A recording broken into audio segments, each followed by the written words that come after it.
Gubernur Jawa Tengah Ganjar Pranowo meminta agar calon penumpang kereta api bersabar karena ada sejumlah titik jalur rel di stasiun Tawang Semarang yang masih terendam banjir.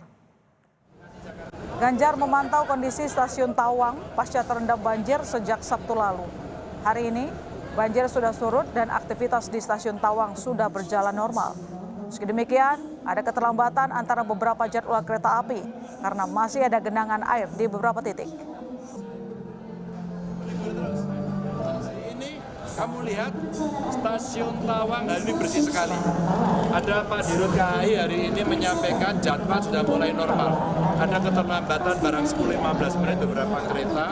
Tadi saya ketemu dengan beberapa penumpang masih oke. Artinya cepat kita memulihkan kendali itu. Sejak Sabtu lalu, stasiun Tawang terendam banjir. Bahkan ketinggian air mencapai 40 cm. Banjir membuat sejumlah perjalanan kereta api harus dialihkan. Hampir 6.000 calon penumpang kereta membatalkan perjalanan.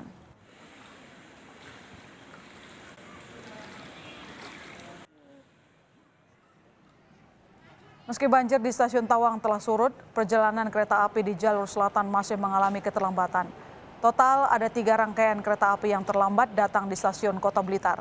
Salah satunya adalah kereta api berantas, relasi Pasar Senen Blitar yang terlambat datang hingga 10 jam.